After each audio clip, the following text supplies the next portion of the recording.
This was the perfect storm of bad news. But on the bright side, we were able to identify the issues of the floors below 51. Moreover, all the traps I laid were still there. Our focus should be on the floors below 41, or rather, focus on floors below 49.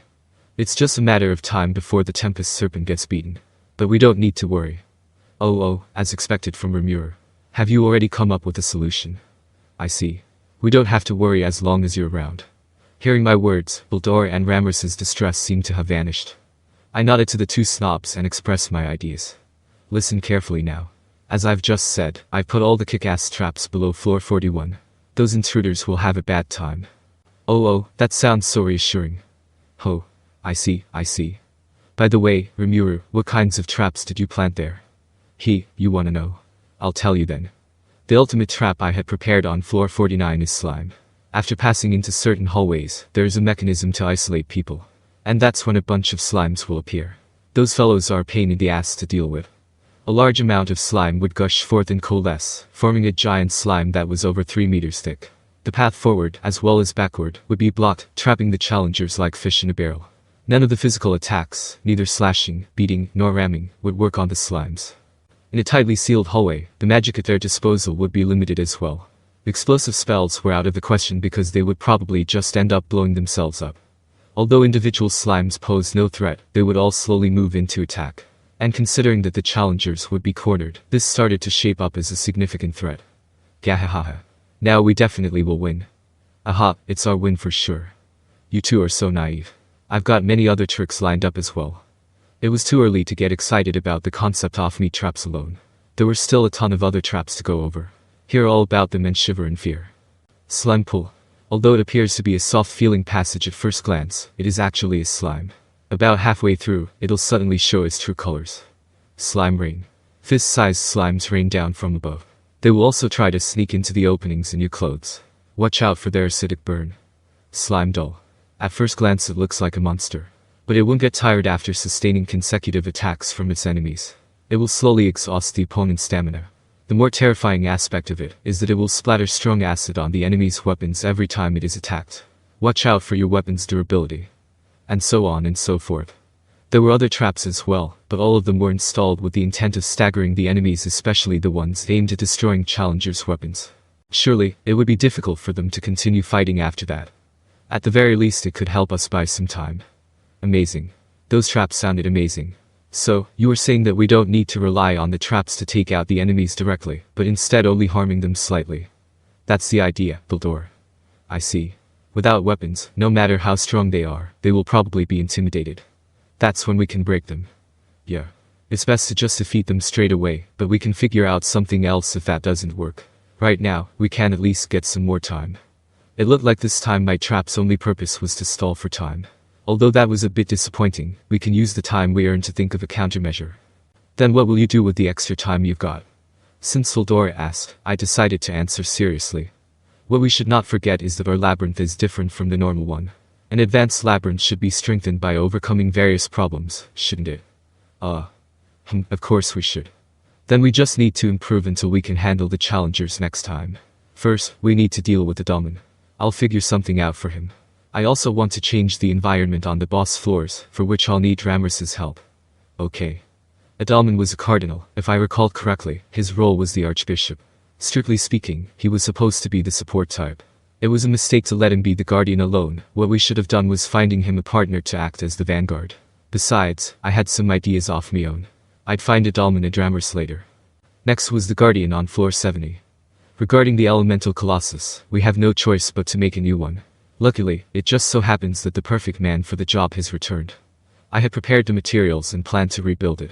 But it would have been boring to make the same colossus as last time. The perfect man? Ramrus asked with doubt in her voice, to which I nodded in return. Cajun is back. That guy has a hand for spirit engineering, he would be happy to help. Moreover, the experiment that I've been running might also be of help, so I'll be handing over my research results. You can look forward to the new and improved version of the colossus. Really? That's wonderful. Even though he won't be able to produce the outcome immediately, Cajun would definitely prove to be a big help. Even in the event that we didn't have enough time to finish it this time, its completion would, nonetheless, be a threat to future challengers. And regarding floors 80 and below, I think the problems will resolve themselves with enough time. When Zijin awakes, none of the amateur challengers will be able to hurt him. There are also the dragons prepared by Melon. They will probably evolve after staying in the labyrinth for a while. Kamara was still growing as well, so there was no need to panic. One question remained. How much extra time could we salvage? Okay, our plan is settled. All we need to do now is to buy ourselves time. We can't simply rely on my traps alone.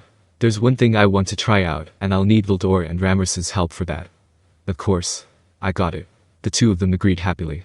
I nodded and turned to Masayuki. Masayuki, you should resume your conquest. Your secondary objective is to break through floors 41 and below, but right now you'd best try to collect a complete ogre set. Indeed. With Masayuki-sama's conquest, it will serve as a tremendous boost to our labyrinth's publicity. We don't have to rush things. Then we should just allow the others to break through floor 40 first. Yeah. On the contrary, you may as well stay away for the time being, lest you get caught up in our operation. You're up to something again, aren't you? Masayuki looked at me skeptically. That really hurt my feelings. It's as if I was always up to no good. Ah, that's a secret. In any case, we will be taking measures accordingly from now on. You guys, Miles and Masayuki, will help by just acting as you normally do. I understand. Got it, I'll tell everyone else later. This should do. Let's see just how long my traps can last. Then that's about. Ah, please hold on one moment, I have something to discuss with your majesty. As I was about to dismiss the meeting, Miles stepped in. It looked like he still had something on his mind. What is it? The thing is. What Miles had to say surprised me. Hinata-sama asked whether the prize for completing the labyrinth would be delivered or not.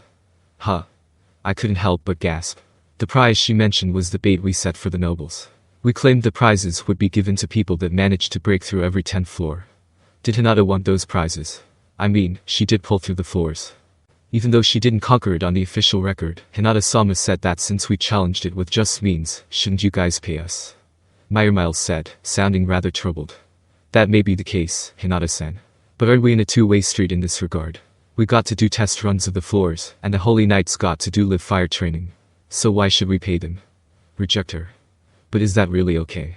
Wouldn't she try to challenge the labyrinth seriously if we refuse her? It's alright, we can threaten her in time that we will make it public news that you lost to the final boss of the labyrinth. Gahahaha. How could I ever lose? It was times like these that you could count on him. Besides, if she seriously decided to challenge the labyrinth, we could use this for publicity. I understand. But, if possible, it is best that Rimuru-sama yourself rejects her in person. But I don't want to. I don't want to be disliked, after all. She's gonna be petty and I would be frustrated as well. So, this type of job should be handled by the resolute and decisive Miles-kun. But I heard that terrible things happen when Hinata-sama feels offended. I'll be counting on you then, Miles-kun. I interrupted Miles and concluded our conversation. Sorry, I don't want to be the buzzkill. If possible, I'd like to be on good terms with beauties. Miles already had a villainous look and nerves off steel. And since he always put profit above all else, surely, he would convincingly reject her. Given this to be the case, I must have been hallucinating when I heard the sad sigh of then, I'll use my own money to make up for it. The discussion was concluded. Leaving behind a now depressed Miles, I left the venue. I told Vildor and Ramrus when to meet up on another day. We had to get all the preparation work done before that, but there was something I wanted to deal with first. Shion was already waiting outside the room, so I went to find Shuna with her. Shuna seemed to be overseeing the dinner preparations and was giving all sorts of orders. There were more and more people in the kitchen, and the place was bustling with all sorts of races. Shuna was indeed an outstanding instructor to have easily managed all these people. Although I didn't want to call her for the matter I had at hand, we were racing against time, so I made this an exception. Shuna, could I borrow a moment of your time? Ah, Rimuru-sama. Please let me know what you need. Shuna happily came to me as I called out to her. At the same time, the kitchen was in an uproar. It was rare for me to show up in person, and everyone was happy to have me taste test all sorts of dishes. Normally I'd give my opinion on every one of them, but today I had some urgent tasks at hand. Sorry everyone, I'll leave them next time. I happen to need Shuna at the moment. I'll come and have fun with you all next time.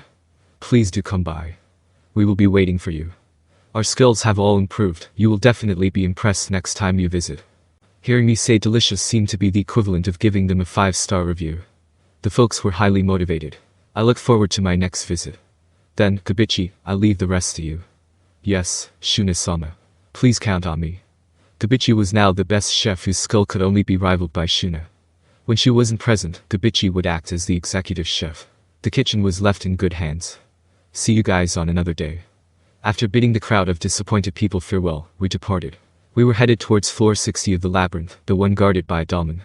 Ah, thanks for the packed lunch, it was delicious. You are too kind, it's wonderful that you liked it. I thanked her for the bento as we were moving to our destination. Shuna smiled happily. Rimuru-sama, please let me prepare lunch for you next time. Shion volunteered herself. I thought for a moment before giving my answer.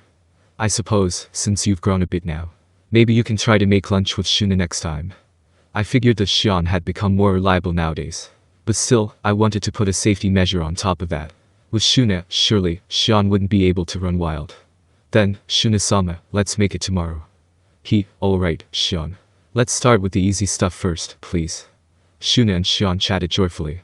The two were wonderful together during the musical performance as well. They sure were close to each other.